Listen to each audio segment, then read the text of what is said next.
No i siemanko w ostatnim odcinku ze Sri Lanki. Seria, jak dla mnie, świetna. Nawet bardzo. Bardzo mi się tutaj podobało, mimo tego, że nie wszystko wyszło tak, bym sobie tego życzył. Czasem różne przeciwności losu niestety się zdarzają. Tym razem była to pogoda. Całe szczęście, ani raz się nie zepsuł tuk-tuk. Paliwa nam zabrakło parę razy, nie ma co ukrywać. Ale wszystko układało się w miarę spoko. Jutro wylatuję do Indii, także chciałbym Was zaprosić na nową serię z Indii już za parę dni, a dokładnie prawdopodobnie ruszę od czwartku. Zobaczymy jak będzie. Czwartek albo piątek, jeszcze się okaże. Do Indii lecę na 3 tygodnie, mam zamiar odwiedzić jakieś 7 miejsc, może więcej, zobaczymy jak się uda. Tam chcę bardziej na spokojnie, ale mam tam świetne tematy do zrealizowania, także będzie super. W tym odcinku troszkę podsumujemy podróż tą oto Ferrarką, a czemu Ferrari to już Wam pokażę. Parę osób z Was się może śmiać, że tak mówię na to Ferrari, ale teraz Was zamuruję.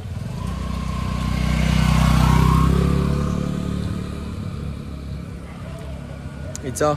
Łyso Wam? To naprawdę było Ferrari. Czerwone. Przyjechaliśmy tutaj znowu do tego miejsca, gdzie kiedyś byliśmy na kawce, bo była pyszna. No dobra, troszkę podsumujemy, także zapraszam na odcinek.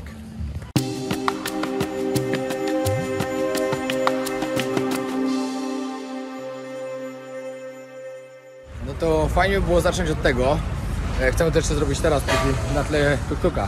Skąd załatwić tuk-tuka jak podróżujecie? No najlepiej oczywiście wejść na jakąś... Jak się nazywała ta grupa, na której ten załatwiłeś? Lokalne grupy, Lokalne grupy? jest tak na Facebooku, ale no to jest różne, dużo jest grup, tak? Więc, ale no nie, ale ja ty nie powodzę polecam, Sri Lanką. tak, no Piotr, ja tak nie No, polecam ale gdzie? absolutnie. Są Gdzie strony, no wypożyczalni tuk-tuków najlepiej.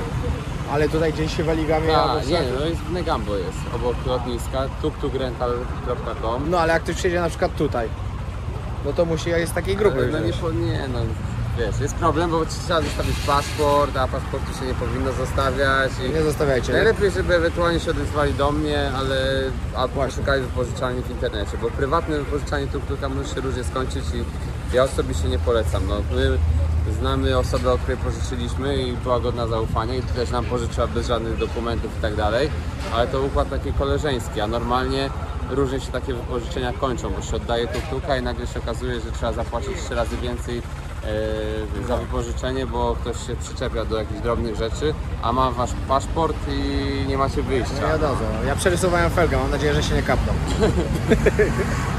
Ale zainwestowaliśmy w naprawę skrzyni biegów. Tak, to powinno być już ok. Więc jakby wyszło na to samo. No. W każdym razie no, trzeba uważać, bo nie polecamy na pozostawiania paszportów przy wypożyczeniu czegokolwiek, bo później jest szachmat i nie ma niczego. Dokładnie. Jakie są plusy i minusy podróży takim czerwonym Porsche?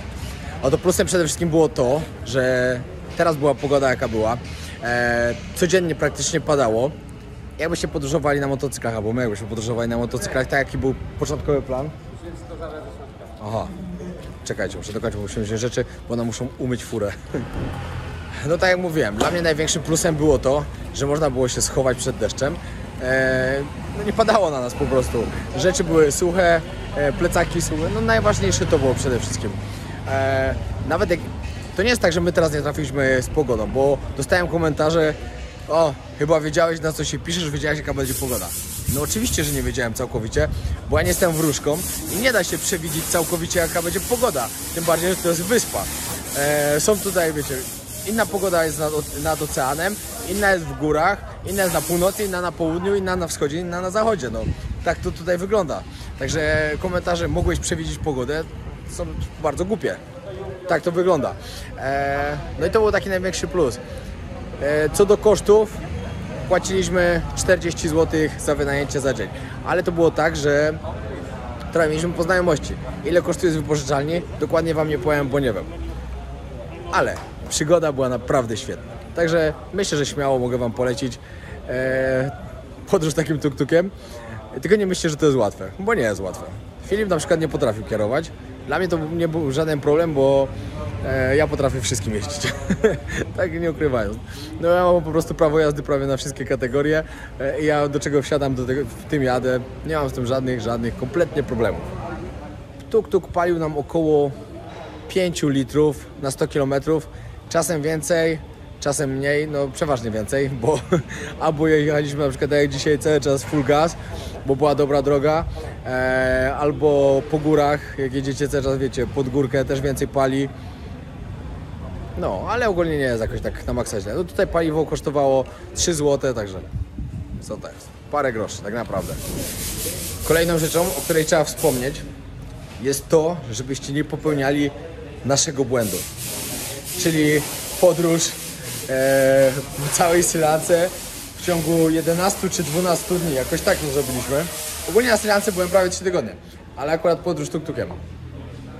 Zdecydowanie tak nie róbcie. Jeśli ktoś z Was planuje przyjechać na Sri Lankę na 2 tygodnie, nie bierzcie tuk-tuka, żeby jechać taką podróż, chyba że chcecie tylko pojechać na przykład w 2 miejsca lub w 3, w każdym spędzić jakoś 3-4 dni, okej, tak jest elegancko, ale nie tak jak my, że codziennie wstawaliśmy dalej, dojeżdżaliśmy wieczorem zmęczeni, mało widzieliśmy, rano dalej, kompletnie źle. Nie polecam takiego czegoś, bo będziecie żałowali. Po prostu mi 3 tygodnie tutaj przeleciały tak szybko, że nawet nie wiem kiedy, jutro już lecę do Indii. A naprawdę, mi się wydaje, jakbym przyjechał parę dni temu tutaj. Tak to minęło. Do osób ćwiczących, tak, my na przykład tutaj w ciągu 3 tygodni tylko 3 dni nie ćwiczyliśmy. W każdym mieście są siłownie, z treningami jest słabiej, ale siłownia jest wszędzie. Także będziecie chcieli ćwiczyć, da się. Bez problemu się da. Dotarliśmy już do Filipa z powrotem. Przed chwilą byliśmy wysłać paczkę, 5 kg musiałem wysłać już do Tajlandii, bo mi to jest niepotrzebne po prostu. Tutaj wziąłem trochę więcej rzeczy, myślałem, że trochę poimprezujemy i tak dalej. Namiot, wszystko poleciało do Tajlandii. Zostało mi tylko tyle, także jeden plecaczek, zarąbiście. Jestem się w pokoju. Będziecie się chcieli tu zatrzymać, to się odezwijcie do Filipa, bo tu jest parę pokojów tego Asiego, u którego on mieszka. I są całkiem przyjemne te pokoje. Partnerem tego odcinka jest Royal Shop, czyli firma, która mnie wspiera. Pamiętajcie, na hasło Wojownik macie 10% zniżki. Serdecznie pozdrawiam. Ja daję pranie, bo trzeba wszystko wybrać i rano ruszam dalej. Ale jeszcze gdzieś jedziemy z Filipem, może jeszcze jakiś trening, gdzieś do jakiegoś baru, bo już wszystko tu otwarli. Zobaczymy. Patrzcie, jakie pożegnalne śniadanko mi zrobił Nasi. Kanapki, jak hopper, owoce. Pycha. Smacznej kawusi, wiecie co dalej. Zaraz się zbieram. Ile mam do tego? 3 godzinki. 3,5 godzinki trasy. Później o 17 samolot. Myślałem, że o 15, okazało się, że o 17. Na który mam nadzieję, że mnie wpuszczą. To się okaże wszystko na lotnisku. Dobra Filip, jak byś podsumował podróż tuk-tukiem po Sri Lance? Ja tam wczoraj troszkę podsumowywałem po swojemu, ale co ty byś powiedział na ten temat? W sumie nie wiem co powiedziałeś, bo nie słyszałem tego, ale moim zdaniem 11 dni to na pewno za mało. No. Bo powiedzmy tak, nawet 10 dni, bo jeden dzień musieliśmy zrobić przerwy, bo całkowicie padało. No, Ela co mieliśmy, no. W ogóle ani się nie poruszaliśmy, ani nic nie kręciliśmy. To całkowicie padało i odpuściliśmy, gdyż też już chyba byliśmy po kilku dniach trochę zmęczeni, trzeba było pewne inne organizacyjne rzeczy ogarnąć. Jakbym podsumował, no nie wiem, że bliska. No, w Tyle każdym razie kręcej dalej się wydaje mi się, że albo trzeba zrobić sobie krótszą trasę, że nie aż tak na północ i to nawet nie chodzi o czy tuk-tuk, czy skuter, czy jakkolwiek, to ogólnie jeżeli ktoś by chciał zwiedzać całą wyspę, to 2 razy więcej czasu, czyli 2 tygodnie do 3 tygodni, myślę, że na spokojnie. Ogólnie polecam każdemu, kto przyjeżdża na Sri Lankę i chciałby zwiedzać, więcej czasu, a jak ktoś przyjeżdża na krótko, to bardziej polecam zostać tylko na przykład na wybrzeżu i pozwiedzać sobie tak. Mi na północy się nie podobało na przykład. Słucham? Mi na północy się nie podobało. Też mieliśmy, wiadomo, no też z pogodą nie trafiliśmy, może jakby Mi się było słońce najbardziej inaczej by podobało było. Trincomalee na północy i Anuradhapura, ale to nie jest jeszcze taka całkowita północ, więc No. też bym większości osób polecał tylko dojeżdżanie do tamtego miejsca. No chyba, że właśnie ktoś ma 3 tygodnie, na miesiąc przyjeżdżam, to wiadomo. No miesiąc by było odpowiednio, bardzo odpowiednio To by można było. eksplorować wtedy wszystko, tak? No. Co do pogody na przykład, to też jest tak, bo wiele osób wiem, że zadaje takie pytania, kiedy przyjechać, jaka pogoda, gdzie i tak dalej. Nie ma czegoś takiego tak naprawdę, że jak się przyjedzie, to się na pewno trafi w super pogodę, bo ponieważ sezony się zmieniają, w każdej części wyspy jest jakby o innej porze roku jest sezon. I można przyjechać w styczniu, czy w grudniu, czy w lutym, gdzie na południu jest super sezon, a później mamy w górach i tak będzie padało prawdopodobnie, czy w jakichś tam innych częściach wyspy. No właśnie, powiedz, bo tam gdzie byliśmy na przykład przedwczoraj, jak ta miejscowość się nazywa na wschodzie? Arugambey. Arugambey. Piękna miejscowość, bardzo fajna, tylko tam musicie pamiętać, że tam sezon na przykład jest czerwiec, lipiec, sierpień, może do września ewentualnie. Ale też jeżeli przyjedziecie tam na 3-4 dni w tym okresie, też może się zdarzyć, że będzie padało akurat. No też, no wiadomo, że tak. A tutaj u Ciebie się zaczyna sezon praktycznie teraz dopiero, tak? Czyli zaczyna się sezon od połowy października, od połowy października, od końca października i trwa tak naprawdę do końca kwietnia. Ale też ciężko powiedzieć, bo czasem maj, no mówię, ja nie jestem zwolennikiem dzielenia na sezony, ponieważ są w tym off-sezonowym czasie też piękne tygodnie i 2-3 tygodnie czasem potrafią być piękne, a w grudniu potrafi padać, więc Dzisiaj trzeba mieć szczęście po prostu. Dzisiaj mamy tak na przykład. A ostatnie 4 dni tutaj padało, także były ostrzeżenia meteorologiczne, więc no mówię, ciężko, dlatego polecam, jak już ktoś leci tak daleko i wydaje sporo kasy na bilet, to warto po prostu sobie tak zorganizować czas, żeby tutaj być przynajmniej 3 tygodnie, wtedy na pewno się trafi w ładną pogodę i można wtedy dużo zwiedzać, więc to jest taki mój podstawowy przekaz, że nie przyjeżdżać na Sri Lankę na tydzień, na 2, ewentualnie wtedy siedzieć w jednym miejscu bardziej, a jak ktoś chce zwiedzać, to raczej 3 tygodnie, miesiąc. Jeszcze jeżeli chodzi o tuk-tuka, jest to wygodne. Bardzo wygodne, na pewno wygodniejsze niż skuter, aczkolwiek jest wolniej się poruszaliśmy niż na skuterze czy na motocyklu. Bo maksymalna prędkość to około 60 na godzinę, średnio 50 parę. Ale ile wyciągnęliśmy? Ale wyciągnęliśmy 70 chyba 4. Nawet 2-3 razy już do tych. Ale już cały się telepał. Nie, no bez przesady. Właśnie nie Już była śmierć w oczach. Właśnie wcale tak nie było czuć. Myślę, że 100 mógł spokojnie jechać. No. 100? No nie. Ja myślę, że jakbyśmy mieli mocniejszy silnik, prawda? Ale Gdybyśmy mieli turbo włączone. No. Nie, no ogólnie wygodnie, 2 czy 3 nawet osoby myślę, że spokojnie. Bagaże można zawsze sobie zostawić i bezpiecznie, no nie pada deszcz na nas, no jest spoko, przejeżdża przez większość, nie no, ani raz nawet się nie zakopaliśmy. No nie chyba. no. Nie, Wszędzie było super. Tak, zakopaliśmy się chyba zanim wyjechaliśmy gdzieś tu na plaży raz, ale to jeszcze przed wycieczką, wyprawą podróżniczą. Właśnie, jaką wycieczkę? Wycieczkę No będziemy mieli zaraz na tak plaży. chciałbym powiedzieć, że to co widzieliście we vlogach, jeżeli chodzi o tuk-tuka i różne przeżycia, to były tak naprawdę, to nie były najgorsze momenty, bo to jak było najgorzej i najbardziej hardkorowo, to się nie dało kręcić. To się nie dało kręcić, ani nie myśleliśmy o kręceniu wtedy, tylko o tym, żeby ratować własne życie i tuk-tuka. No. Właśnie. Taka jest prawda. Najniebezpieczniejsze są to autobusy.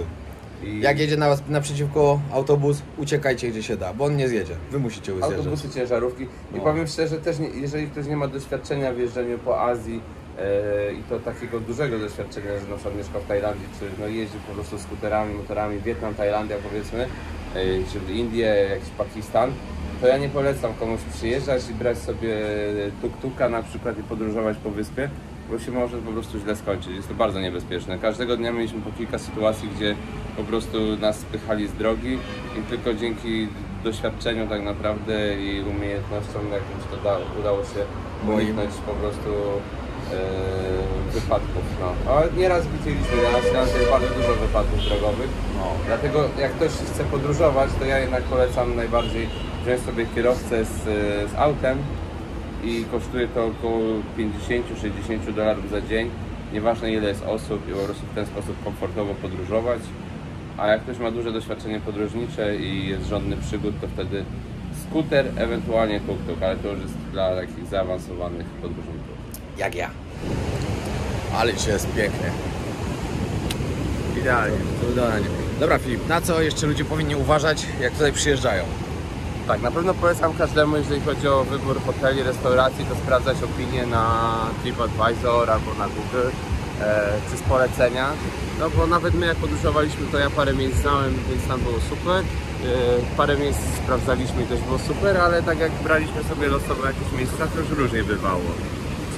Przede wszystkim jeżeli chodzi o jedzenie, bo czasem są restauracje, które są na przykład na plaży, fajnie wyglądają, a można się bardzo naciąć i nawet rozchorować, więc no, polecam sprawdzać, bo jakość i standard tutaj jest bardzo, bardzo różny, jest jakby rozpiętość, coś może być najtańsze w najbardziej brzydkim miejscu i brudnym, a być bardzo dobre. Bardzo pyszne. A może być super niby restauracja i tak dalej, a może być jedzenie po prostu okropne i nawet nie przypominające w niczym kuchni lankijskiej, w ogóle jakiejkolwiek kuchni. No. Tak samo z noclegami. Może być hotel, który super wygląda, a w środku będzie mega brudno i fatalny serwis, a może być jakieś małe miejsce lokalne, ktoś po prostu ma guest house w domu i może być po prostu super. Więc no nie ma reguły, warto sprawdzać, zasięgać opinii. No i tyle jeżeli chodzi o to. Jeżeli chodzi o wypożyczanie czegokolwiek, czy to jest surfing, deski, skutery i tak dalej, to przypominam, żeby nigdy nie dawać paszportów, bo zazwyczaj się to źle kończy. No i tyle. I żeby w ogóle uważać, sprawdzać zawsze sprzęt, zrobić zdjęcia, spisać umowę, ponieważ to jest To właśnie, powiedz to jak, najpopularniejszy scam po prostu. jak ludzi I- załatwiali właśnie, jak deski surfingowe wynajmowali. No na przykład jeżeli chodzi o wynajmowanie desek, tak samo skuterów, no. Zazwyczaj ludzie na wakacjach biorą szybko skuter czy deskę, idą do wody, czy jadą sobie gdzieś i nic nie sprawdzają, no po prostu cieszą się, że tak powiem, wakacjami, a później okazuje się, że przy oddawaniu nagle trzeba zapłacić równowartość na przykład takiej deski czy skutera, bo coś jest połamane, coś jest zniszczone, co było już wcześniej. No i jest kwestia, że policja przyjedzie i tak dalej, i tak dalej. Wiele osób po prostu ulega, płaci i ma wakacje do bani, no mówiąc krótko, no. I na przykład 2000 zł jest do tyłu. Na to uważajcie. W najlepszym razie kilka stów, ale to jest po prostu, to się dzieje codziennie w wielu miejscach. No, więc po prostu polecam być uważnym. Oczywiście to się dzieje na całym świecie, nawet w Polsce jak najbardziej takie akcje, więc to jest normalne. To po prostu trzeba być uważnym i nie dać się naciąć, no. Dokładnie tak. Chciałem teraz właśnie się zapytać, ile kosztują skutery? Zawsze się targujcie i sprawdzajcie ceny, bo z założenia teraz, zwłaszcza po tym czasie, który był nie było turystów, to wszystkie ceny są zawyżane, no i tak dalej. Zazwyczaj te ceny można, no, trzeba być racjonalnym po prostu. No. Tu jest raczej wszystko o 30% na połowę tańsze niż w Polsce, więc jak nagle okazuje się, że coś jest droższe, to tak. A z drugiej strony też warto pamiętać, żeby no, nie przesadzać z tym, żeby wszystko było jak najtaniej i tak dalej, no bo ci ludzie tutaj pracują przez 3-4 miesiące w roku i też muszą za coś żyć, więc jak ktoś się targuje o złotówkę czy 2 złote, to też trochę lipa, no. I wtedy oni się mogą poczuć, że chcecie ich oszukać i wtedy oni oszukają was. No dokładnie, trzeba Tak to wygląda. być dobrym człowiekiem, tak? Dokładnie.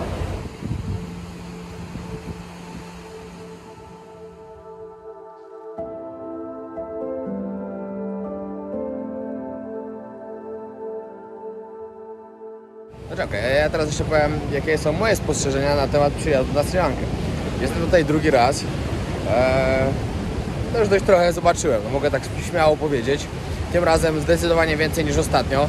Ostatnio przyjechałem tutaj raczej w trybie imprezowym, żeby sobie po prostu odpocząć po Indiach, Bangladeszu i tak dalej. Była to bardzo dobra decyzja. Ale dostawałem też na przykład pytania, gdzie bym wolał przyjechać. Na przykład na pierwszy wyjazd, czy tu, czy Tajlandia.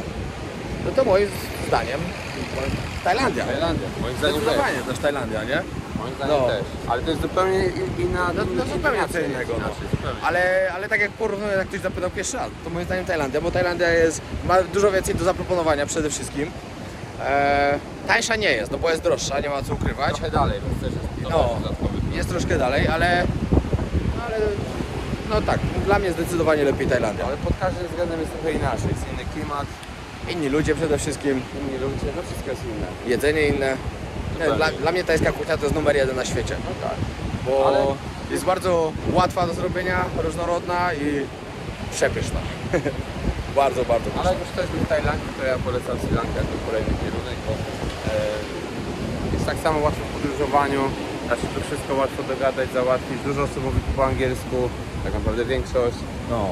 Jest bardzo tanio, dość szybko się tutaj leci tak naprawdę, no bo nie wiem, 8-9 godzin teraz są loty bezpośrednie, powiedzmy 10-11, tak standardowy lot.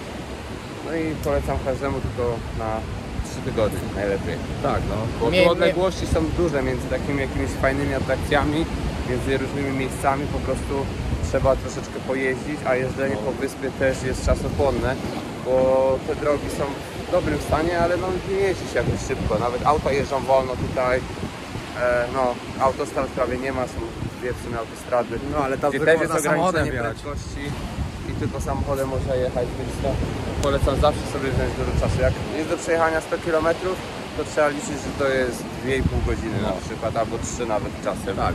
Więc to jest zupełnie inaczej niż w Polsce. No i o czym jeszcze warto pamiętać, przyjeżdżając tutaj? Moim zdaniem na O przykład... zabraniu dobrej kawy. Tak. Kawy Kawę tutaj się ciężko jest raczej dobrą nie pije. dostać. I bez przewodnika takiego jak ja jest trudno znaleźć dobrą kawę. Zdecydowanie. No. Parę razy Filip uratował nam dupę tym właśnie, że znalazł dobrą kawę. Nie, naprawdę w jakichś takich bardzo turystycznych miejscach można znaleźć, ale ogólnie słabo. No. Z śniadaniami też jest w miarę słabo ogólnie. No kuchnia jest dosyć monotonna, ale I jest monotonna i ciężka dość trochę. ciężka. Nie ma jak co widać po ukrywać. nas. No parę kilo przybyło. Wczoraj jak stanęliśmy na wadze, to A i tak staraliśmy nie ma się jeść- czym chwalić, A i naprawdę. tak staraliśmy się jeść jakieś tam w miarę dietetyczne i tak dalej. Jeżeli ktoś planuje spędzać czas bardziej rozrywkowo i w ogóle lubi miejsca, gdzie coś się dzieje wieczorami, to tak naprawdę polecam tylko i wyłącznie południowe wybrzeże. Mirisa, Veligama ewentualnie, Miligama. To są wszystko miejscowości położone od siebie bardzo blisko, więc można się przemieszczać. No i tu faktycznie w sezonie są imprezy, restauracje otwarte do późna codziennie i to jest w sumie jedyne takie miejsce, gdzie coś się dzieje. No ewentualnie jeszcze Uluwatu, Hikaduła, Gol, ale aż tam nie mam takiego doświadczenia, żeby powiedzieć, że tam codziennie się coś dzieje. Tam jest dużo turystów, też jest bardzo fajnie i ładnie, ale właśnie nie do końca jestem pewien, czy tam jest takie życie jak tutaj. A na całej Sri Lance w sumie tylko i wyłącznie Mirisa, Veligama i Miligama to są takie miejscowości, gdzie codziennie wieczorem coś się będzie działo i będzie życie. Wrzucisz link Jeszcze- jakiegoś? Właśnie, na dole zostawię wam Filipa Instagrama, czy maila wolisz? Instagrama i maila. Instagrama i maila. Instagrama. Dobra, zostawimy to i to. Jak ktoś będzie miał jakieś pytania, coś potrzebował załatwić albo coś, to piszcie do Filipa, Ale- on z chęcią pomoże. Grube sprawy i konkrety tylko. Właśnie, nie jakieś pierdoły. Nie skuter na jeden dzień. Właśnie. Bo to Jak coś będziecie potrzebowali naprawdę takiego, co na przykład byście mieli problem, albo gdzieś nie chcieli być oszukani, albo coś, to wtedy się odzywajcie do Na Filipa. pewno jeżeli chodzi o surfing, czy o jakiś na przykład dom na dłuższy czas, to jak najbardziej, tak? Jeżeli chodzi po prostu ktoś wysiąść na miesiąc przyjechać, no to wtedy mogę pomóc, jeżeli chodzi właśnie o skuter, o dom i tak dalej, to nie ma problemu. Przy zaplanowaniu jakiejś całej wycieczki, to chętnie pomogę. No i tyle. Więc zapraszam do kontaktu. Na dole będziecie mieli link w opisie. Jeszcze dodatkowo przydałoby się powiedzieć, jak ktoś przyjeżdża na krótki czas, co warto tu zobaczyć. Ja mogę powiedzieć, co mi się najbardziej podobało i co było naprawdę warte zobaczenia. No to na pewno trzeba, no to tutaj przyjechać na to wybrzeże, bo tutaj jest pięknie. Na pewno warto pojechać do Ela na plantację herbaty, bo to też jest piękny widok po prostu. Jak wszystko jest zasiane drzewkami herbaty. Niestety fabryki mi się nie udało odwiedzić, no była zamknięta. Także nie zobaczyłem jak to wygląda, ale przeczytałem sobie na internecie. Wystarczyło. Warto zobaczyć Lwią Skałę. Też naprawdę fajnie tam było. Znaczy, no najlepiej to z drona wyglądało, no nie ma co ukrywać. Ale i tak było fajnie to zobaczyć. I żeby tam wejść, pamiętajcie, że trochę zmęczy. Nie ma co ukrywać. Troszkę trzeba zapłacić. Jest 1200 schodów i kosztuje to $30. Ja jeszcze bym doprecyzował, że jeżeli chodzi o południowe wybrzeże, to polecam każdemu zacząć od Gol, właśnie Gol, Hikaduła, Uluwatu, no i na przykład przemieszczać się co 2 dni czy codziennie w kierunku Mirisy, Veligamy, a później Kiriketia, Tangale i wtedy można na przykład przez 2 tygodnie być w różnych miejscowościach, zobaczyć zupełnie inne plaże, spędzić fajnie czas i sobie wyrobić jakąś opinię, gdzie jest najfajniej. No to jeżeli chodzi o wybrzeże południowe, to bym polecał. Zależy od pory roku, no bo jak czerwiec, lipiec, sierpień, to wtedy Arugamby i wschód jest też super destynacją. Ja bym polecił jeszcze Trincomalee, bo tam było naprawdę ładnie. Gdzie to było? Tam gdzie świątynia była na klifie A, i no tak, to to tam przypominało no. troszkę Phuket. Tak, tam było naprawdę ładnie. Więc to bym jak najbardziej polecał, jeżeli chodzi właśnie o wyprawy bardziej na północ i wschodnim wybrzeżem. Oraz ja bym polecił okolice Ramboda, czyli to jest kawałeczek od Ella ale właśnie nie samo Ella czy Nuwara Elia, bo to jest takie typowo turystyczne i wcale tam aż tak dużo super rzeczy nie ma. Ale jak się pojechaliśmy w kierunku Ramboda Falls, cała ta okolica, Devon Falls, to tam było super. Tam było naprawdę taka, no, ukryte po prostu miejsce trochę. Tam w ogóle nie było turystów, a widoki były najpiękniejsze z całej wyprawy naszej. Ale jak ktoś na przykład planuje przylecieć tylko i leżeć na plaży, przyjedźcie do Mirisi albo Weligamy, chyba będzie Zresztą najlepiej. widzicie za nami No. cały czas, co tutaj się dzieje. Pięknie A wygląda. jeszcze to nie jest sezon, ta plaża za miesiąc, no, w grudniu, styczniu i w lutym będzie 2 razy szersza, woda będzie jeszcze czystsza i wszędzie są otwarte restauracje. No naprawdę warto i jest super. Polecam. Dobra, lecę. Musimy się zawijać do chaty, Na bo, lotnisko. bo na lotnisko. Za chwilę. Muszę szybko się odpakować i koniec Sri Lanki dla mnie. Chyba, na 99%. Bo ten 1% jest to, że podobno wpuszczają turystów od 15 do Indii. Ale mam nadzieję, że Sri Lanki tego nie obejmuje. Znaczy lotów ze Sri Lanki.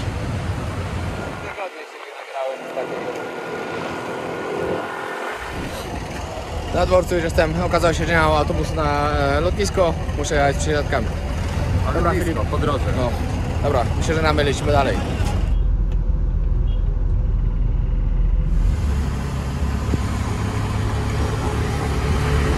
Tęskniłem się za tym kupiem. Zaraz mnie rozwali z nerwów. Siedzę właśnie.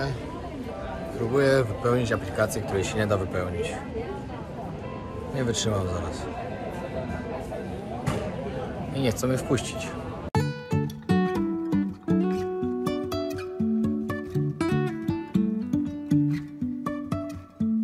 Life is a winding road, no telling where it goes. Driving through days and nights, won't stop.